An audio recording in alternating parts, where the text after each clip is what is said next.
Don't come to my daughter's wedding, you monster. You don't want to ruin Lisa's wedding. And you don't need to know when it's happening.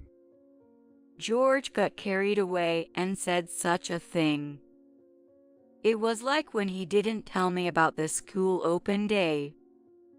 How long will he keep repeating the same thing? They trembled with anger. Got it. But I replied briefly, knowing it's pointless to argue with a drunk. And in my mind, I whispered, "You'll regret this." George hasn't realized that things are not the same as before. Still in a good mood, he fell asleep snoring. My name is May Richards. I'm a 55-year-old housewife. Currently, I work part-time at a local factory, living with my husband George. We have one daughter. Her name is Lisa. She's living on her own while working as a professional after graduating from college. I'm really happy that she has grown up to be such a considerate and good girl, often checking in on us. As a parent, it makes me incredibly happy, but as a woman, I have a certain complex. It's the large burn scar on my face. Sometime after I got married, I encountered an accident scene. While waiting at the crosswalk, a car collided right in front of people on the opposite side. Gasoline started leaking from the car, and it seemed about to ignite any moment. The area turned chaotic. Then, I found myself instinctively running towards the scene. "Are you okay?" Recklessly, I dove into the accident site and helped someone who couldn't move. But then, I saw flickering orange flames before me. I honestly thought it was over, that I had to escape too. But the cries of a girl trapped under a bicycle brought me back to my senses. I couldn't give up just like that. I grabbed the crying child's hand, rescued her, and handed her to another pedestrian before running back to the scene. Then, I carried an old man who had fallen and twisted his leg to safety. At that moment, there was a small explosion with a loud bang. Perhaps I was in the wrong place because I took the full brunt of the blast and fell down. When I came to, my face felt hot, and the old man yelled, "You all right?" "I'm okay. Is anyone else hurt?" Looks like everyone's evacuated. You need to get to the hospital. I felt relieved at the old man's words. Miraculously, everyone had finished evacuating. Even the driver had managed to escape, and despite the severity of the accident, there were no casualties. I went to the hospital. The blast of hot air I had faced caused a burn on my face. It wasn't serious, but a large scar remained on my exposed face. Even knowing what I did was right, the burn mark in such a visible place bothered me. According to the doctor, my skin was red and raw, and the mark would remain like a bruise, never fading. George encouraged me. Don't worry about scars on your face. Be glad you're alive. I felt happy to be married to George. Indeed, he was right. I couldn't wallow in self-pity forever. I returned to my part-time job after a while and resumed my normal life. Soon after, I discovered I was pregnant. I was delighted and immediately told George. "George, we're having a baby." Really? I was sure George would be happy. However, after his initial surprise, George's expression fell. "What's wrong?" Well, Feeling a bit anxious, I asked him, I've been thinking, maybe it's too soon for a baby? "What?" We've only been married a little over a year, right? Maybe we should enjoy some more time as a couple. George's words hit me hard. Sure, couple time is important, but our child's life is obviously more precious. George never said to have an abortion because he would be the bad guy. However, I was angry at his phrasing, which led me to abortion. That was our first big fight. We didn't speak for a while, and the house was eerily quiet. A few days later, while in the shower, I thought it over. I couldn't go on like this, but I also couldn't give up on our baby. So, I decided to approach George and make him understand. Resolved, I got out of the shower and headed to George's bedroom when I heard his voice. I don't know how to say this. I heard George's voice and stopped in my tracks. It seemed he was on the phone with his mother. They were talking about the baby. George continued the call, unaware that I was listening. A mother with a face like that would be sad for the child, wouldn't it? I was planning to divorce eventually, but having a kid now is a huge mistake. I froze when I heard those words. She got that way helping others, so I can't dismiss her. And honestly, I think it's admirable. But think about what it's like for me, having to live with her, huh? Tears began flowing from my eyes without me realizing it. After all his kindness, to think he felt this way behind my back. If he wanted a divorce because of my scar, he should have done it back then. Quietly, I left the room. And then, I packed my things and left the house. But my parents' house is far away. With nowhere to go, I found myself in a park, wondering what to do next. Anyway, I'll head back to my parents' house in the morning. I'll need to spend the night somewhere since I've already showered and removed my makeup. Feeling embarrassed to go anywhere with my face like this was a new and shaming experience.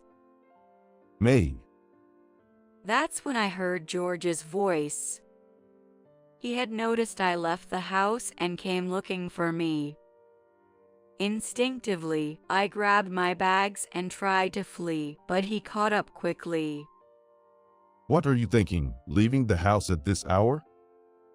George yelled at me. Come on, we're going home. He gently took my hand. I pulled away. What do you mean? You're ashamed of me, aren't you? George looked shocked at my words. The kid would be better off not being born, right?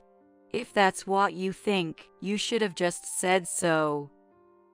Tears streaming down my face, I pleaded with him. Hearing this, George sighed in frustration. That's true. But did you really accept that? You always think only of yourself. Think about our child, or even me, for once. Our arguments continued without resolution. I thought that if I backed down, things might settle, but I just couldn't bring myself to give up on having a child. I even considered raising the child as a single parent. However, when I mentioned divorce, George would say things like, "If we divorce, I'll take custody. How could you, with that face, take our child to kindergarten or school?" Which completely shattered my confidence. In the end, my desire to free myself was outweighed by my wish to have and raise the child. Feeling apologetic for being a mother with such a face, yet relieved and moved by the beauty of my daughter's face, I successfully became a mother. my daughter, named Lisa, grew up healthy and happy. George quickly became completely smitten with her charming smile. Despite having tried to persuade me to give up on having baby, he would say things like, "Meeting Lisa is the happiest moment of my life," which left me with mixed feelings of anger and joy. As a father, he was very involved with Lisa. However, his treatment of me worsened over time due to his excessive love for Lisa, and the difference in his behavior became more apparent. I will go to Lisa's kindergarten event. That's better, right? George attended all the kindergarten events and even did all the regular pickups and drop-offs. Eventually, he acted as though he was trying to keep me from going to the kindergarten, not even telling me about the open days. Yet when Lisa got sick and the kindergarten called, he would say, "Maybe you should show your face at the kindergarten once in a while. We owe them that," which was just exasperating. George seemed oblivious to his own mean-spirited behavior, making me doubt his character. Despite having such a father, Lisa grew up well. Lisa, I love Mom. Whenever she opened her mouth, that's what she would say. George seemed displeased with Lisa's words, but he never said anything against her, and thanks to Lisa, our home was always filled with smiles. As Lisa grew, she started asking for me to come to the kindergarten. Mom, I want you to come to the next gymnastics open day. There's an open day. Yeah. I was praised for being good at forward rolls. Watch me. It seemed Lisa was doing some gymnastics, and she happily started doing forward rolls on the carpet. Watching her, George opened his mouth with a smile. That's true. Lisa is really good. It's great that Mom could see this. Yeah. So, come and see me on the open day. No, too bad. Mom has to work that day. Dad will go instead. Lisa, show Mom at home instead. That made me furious. I hadn't seen any notice about the open day. George probably heard from her teacher, "We've put a notice in the handout," and took it out himself. I didn't know the schedule for the open day or whether I had to work. If Lisa wanted me there, I could have taken the day off, but he told her right from the start that I couldn't come, which was just terrible. As expected, Lisa's face fell when she heard George's words. Seeing her sparkling smile turn sad, my heart ached. Don't make that face. Mom wants to come too, but it can't be helped. Let's make sure Mom can come next time. Okay. Lisa replied reluctantly to George's words. That night, after Lisa had gone to sleep, I spoke to George. I didn't know about the open day. I could have taken time off. This is awful. Don't be so mad. I thought if I told you, you'd want to go? But Lisa wants me there, doesn't she? I said this angrily to George. Tears began to well up. Lisa asked me to come for the first time. I desperately wanted to make that happen for her. Calm down. I hate to say this, but what will Lisa's friends think if they see your face? What if they get scared and Lisa gets bullied because of it? That's... You're saving other people's lives and ruining your own family. George spat out those words and left the living room, quitting his evening drink. Left alone, I broke down and cried, regretting for the first time that I had been involved in that accident. The same pattern continued afterward. Even when Lisa was in elementary school, George attended the open day and I wasn't allowed to go. Only at the sports day, I was able to sneak in to see her because there were so many people that nobody could recognize me as Lisa's mother. That was the only school event I was ever involved in.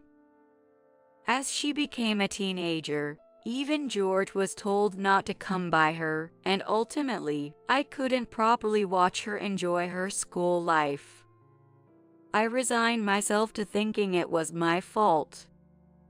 Dad was always there. But Mom, you're just not interested in me, right? Lisa seemed to think so, gradually distancing herself from me. I felt as if I had lost my only emotional support, enduring painful days. Thankfully, Lisa continued to thrive, becoming a high school student, a college student, and then a working adult. Luckily, her rebellious phase ended in high school due to a certain event, and now we are as close as we used to be. And now, Lisa was about to get married. Her partner was a wonderful man named Sean Gray, 5 years her senior. Sean was the cousin of Lisa's best friend Mary, who she had known since high school and lived nearby, leading to their dating after several meetings. My boyfriend wants to come over to greet you. George responded to Lisa saying that, Of course. I have a duty to see what kind of man he is. Lisa and I just smiled wryly at his pompous attitude. Lisa also called out to me, Mom, you'll be there too, right? Of course, I'm looking forward to meeting Sean. Really? George interrupted our cheerful conversation. You shouldn't be there. What if it leads to a breakup? What do you mean? Why would it lead to a breakup? You know, with a mother who's scarred like. What if he finds out?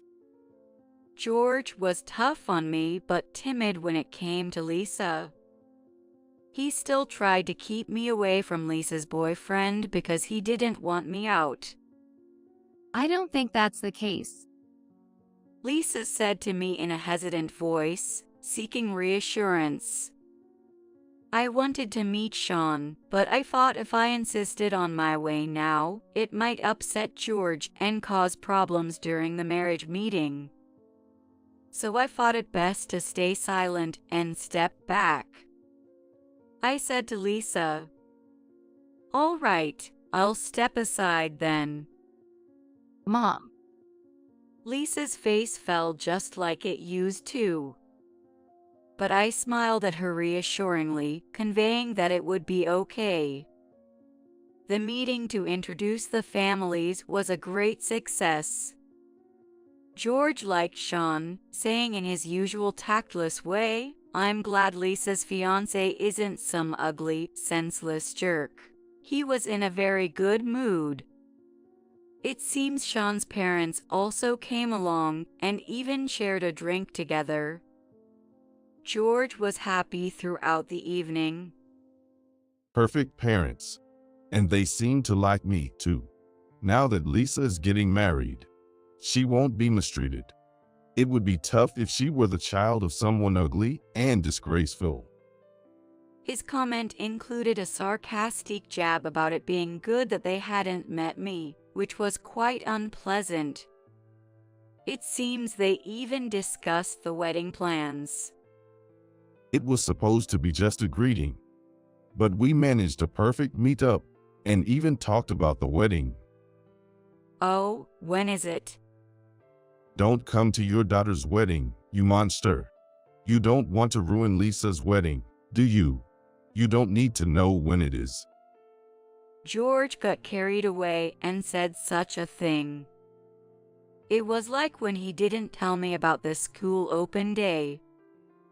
I trembled with anger, wondering how long he would keep repeating the same behavior. Got it. but I replied briefly, knowing it was useless to argue with a drunk. And in my heart, I muttered, "You'll regret this." George hadn't realized that things were not the same as before. Still in a good mood, he soon fell asleep snoring. Then came the day of the wedding. George was nervously preparing from the morning, saying, "I'll take pictures for you." Did he think I would be grateful for that? I just turned away, unimpressed. "What's up? Don't sulk. This is all for Lisa's happiness. If you step back, everyone will be happy. Just stay quietly at home today, okay?" With that, George headed off to the wedding venue.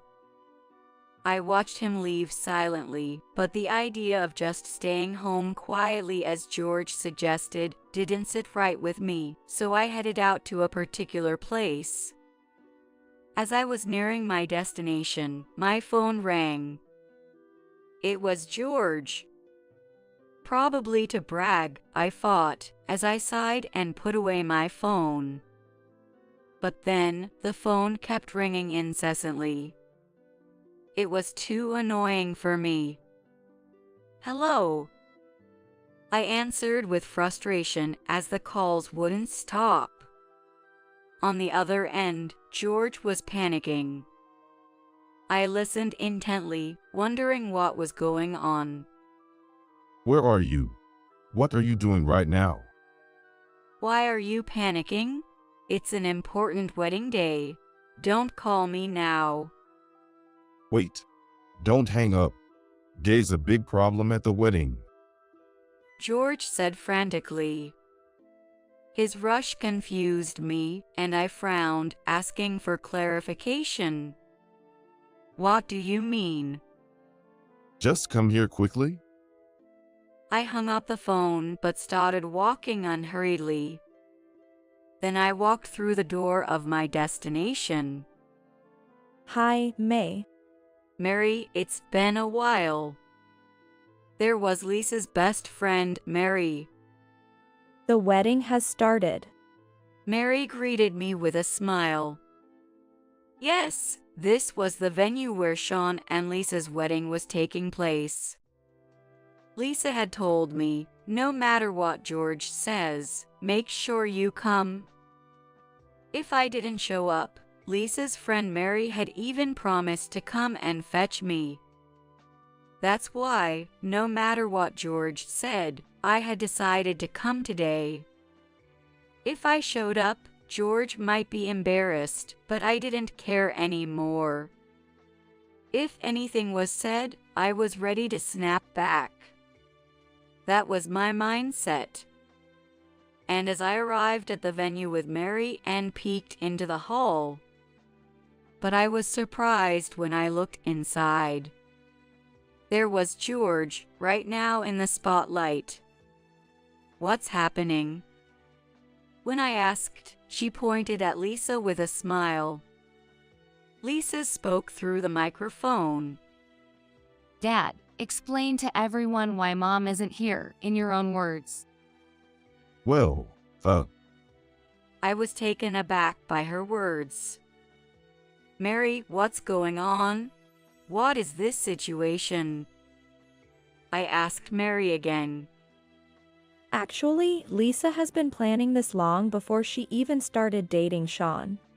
Mary said, smiling reassuringly at my confusion. The story goes back several years. Lisa hit her rebellious teenage years in middle school. Added to that, her frustration exploded because I had never attended a single school event, creating a big rift between us. George just watched gleefully and did nothing to mend our relationship. I was troubled by my relationship with Lisa and lived in a state of depression.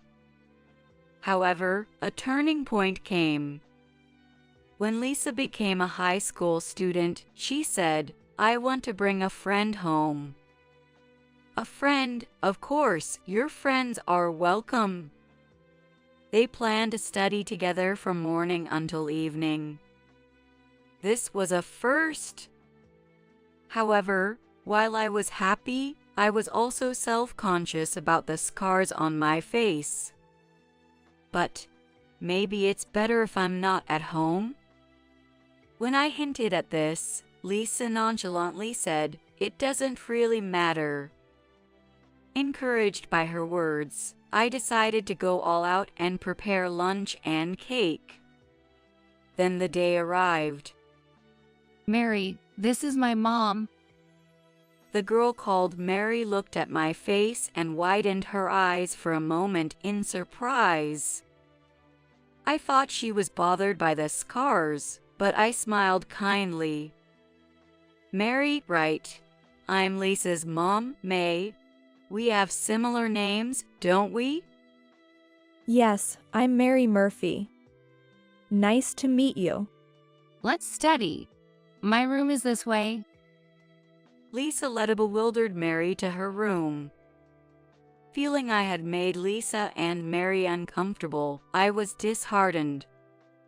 What if this caused a rift between Lisa and Mary? I wondered whether I should bring them tea or perhaps it would be better to leave the house, but just then Lisa, who had just gone into her room, yelled out, Mom. Wondering what was going on, I hurried to Lisa's room. There I found them, wiping away tears while laughing. "What's going on? Why are you both crying?" Then Lisa said, Mom, is it true that you got your facial scar from saving someone in an accident? "What?" I was taken aback by her sudden question. I had told Lisa that my burn was due to my own carelessness. Because George had said, "Don't say it was from helping someone." I agreed with him. I never thought it was anything special. I thought it wasn't something worth mentioning. But somehow, Lisa knows about it. While watching the serious faces of Mary and Lisa, I said, "Yes, but why?" It's true. Mary spoke before Lisa. My grandpa was the one you saved back then. Seriously. Mary continued. Her grandfather had the accident before Mary was born. Facing a burning car and unable to move because he had twisted his ankle, a young woman had come to his rescue. Later, when things calmed down, he wanted to return the favor but couldn't find her because the police wouldn't give out her personal information. All he knew was that she had gotten a facial burn at that time, and her name was May. The whole family thanked her for saving his life. My grandpa passed away last year, but he told me that story many times.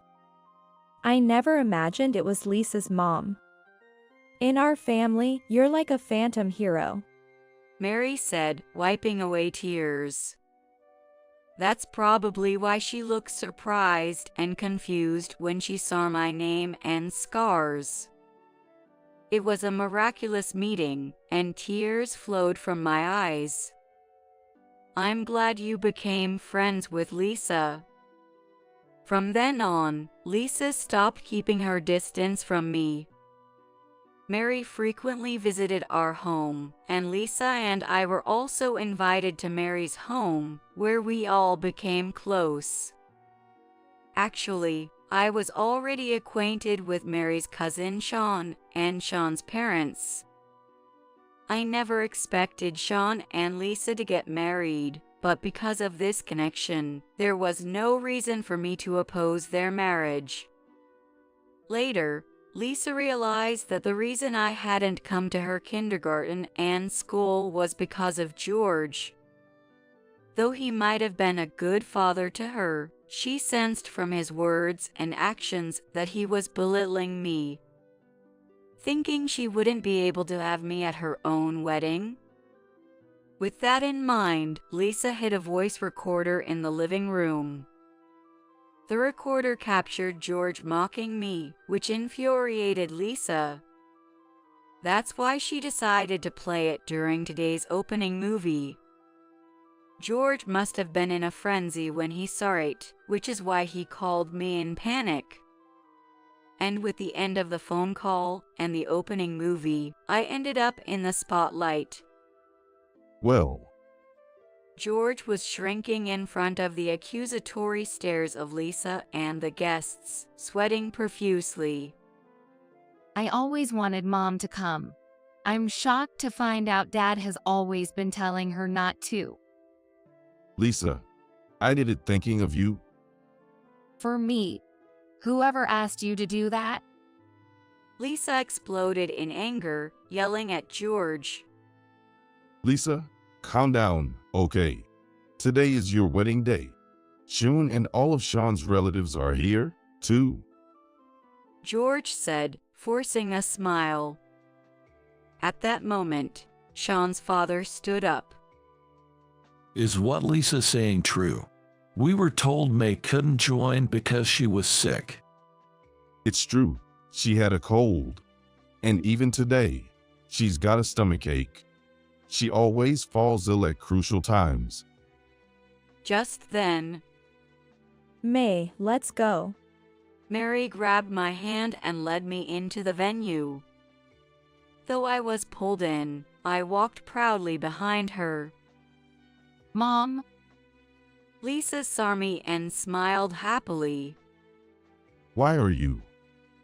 George's voice carried over the microphone. With all eyes on me, George fumbled again through the microphone. My wife's facial burns were due to carelessness. She looks like a monster. But Sean and Sean's relatives don't be scared. George was laughing, but I did not hide my face. For Lisa, who had gone to such lengths for me, I decided not to be ashamed of my scars anymore. Even as everyone in front of me was exposed to his cold stares, George still treated me like a monster. Sean's parents and all the relatives were trembling with anger. If I may use Mary's words, I was their phantom hero. It felt proud to have people stand up for me and be angry on my behalf. Just fix this situation. Just one word from you clearing my innocence would settle this. Say that I never told you not to come. George turned away from the microphone and came over to whisper in my ear. How absurd. How can I clear suspicions when I'm not innocent? I took the microphone. I apologize for the disturbance, I said, bowing deeply. Just as Lisa said earlier, I could never attend Lisa's kindergarten or school events because my husband wouldn't allow me. Hey, you fool. George turned pale at my words. If being worried that Lisa might get bullied because of my facial scars meant I couldn't say anything. Mom. But Lisa was meeting Mary and Sean changed my life for the better. George looked at Sean as she said this. Sean nodded with a smile. The scars I have were acquired long ago at the scene of an accident while helping others. The scars were significant, and there were days I regretted being involved in that accident. However, discovering that the person I helped was Lisa's best friend Mary and Sean's grandfather reassured me that my actions were not mistaken. George looked stunned by my words. My husband has said harsh things to me, like I did something foolish or wasted my life by saving someone else. But I realize now more than ever that I wasn't wrong, and I am endlessly grateful to Lisa, Sean, Mary, and their families for accepting me with my scars. Please continue to look after Lisa. I bowed deeply again. Applause erupted from the venue. I apologized once more for involving everyone in this, and as I stepped away from the spotlight, the host smoothly transitioned us back into the wedding. May, please don't leave. Sean's father urged me to stay. Thanks to him, I was able to witness one of Lisa's most important moments for the first time. The heartless monster should leave. Lisa, I can no longer see you as my father. Lisa kicked George out of the wedding. George, devastated by the words from his only beloved daughter, sat on a bench outside the venue, weeping bitterly. I approached George.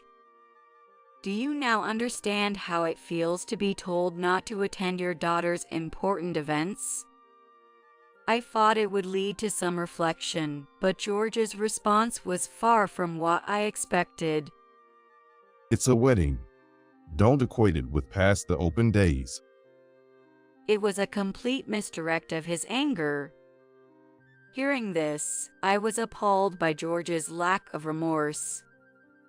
Who told you not to come to the wedding? And remember, school events were important only once. George was silenced by my stern tone. Perhaps I should regret having obeyed George's words all this time. This wedding, which made me realize this, is something I will never forget. I returned to the venue alone and watched until the end. It was a beautiful ceremony. Tears streamed down my face as Lisa, from her bridal seat, frequently smiled at me, ensuring I was there. It was as if she was a little child again, checking if her mother was present. I'm so happy you are here. She told me at the end of the ceremony, and I cried again.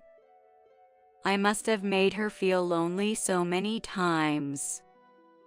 Though regrets surged, I resolved not to dwell on the past. From now on, I will be there for all of Lisa's important moments. I promised that. After the ceremony, George's parents and relatives, who were previously unaware of his misdeeds, came to me to apologize. My parents were furious. Especially my father, who said, "You can come back home anytime if you decide to divorce." It feels odd to rely on my parents at this age, but their kindness was overwhelming. Perhaps if I had consulted them sooner, my future could have been different, but I believe this is the best and happiest present I could have created for myself. The story didn't end there. One of Sean's friends who attended the wedding worked at the same company as George, and news of the incident spread quickly through George's company. George, who pretended to be a family-oriented man but treated his wife monstrously, is now being bad-mouthed as a monster man. He seems to have no place in the office and now has lunch alone. Sean's friend reported this to me through Sean. I wish he could understand a little of what it feels like to have no one to talk to. I replied with that remark, and it seems no one else wants to speak with George now. I thought to myself, serves him right. I then prepared myself and told George I wanted a divorce. Divorce? Isn't that a bit drastic? You were planning to divorce me when I got burned, weren't you? I'm just saying what you wanted. That's... George refused to accept the divorce. He was probably a little scared, being alone at work, shunned by relatives and his daughter, and now me leaving as well. But I was determined not to be swayed by George any longer. The only thing you can do for me now is to let me be happy by divorcing. Having such a father might even mean Lisa gets mistreated. Cut ties with both me and Lisa. George slumped his shoulders at my words. Then I'll stay away from Lisa. So please reconsider the divorce. He pleaded with teary eyes, but I was firm in my decision. Lisa has asked me to live with her. I'll be moving out tomorrow. I left him clinging and slapped the filled-out divorce papers in front of him. George truly ended up alone. Now, even the neighbors keep their distance from him. Lisa told me she saw him buying a ready-made dinner at the supermarket, looking dejected after work. He let you handle all the hardships and just enjoyed the good parts. Now it's his turn to struggle a bit. Indeed, George can't clean, do laundry, or cook. The sin of not cherishing his wife was greater than he imagined. I am now living happily with my daughter and her husband. Lisa is pregnant and will become a mother next fall. My goal is to be a mother like you. Lisa said lovingly as she caressed her belly. When my baby is born, let's go to the kindergarten's all events together. What a wonderful invitation that was. I may be getting older and my tear ducts looser, but I nodded again, holding back tears. I can't get back the past, but I'm sure the future holds happiness. I've truly felt that.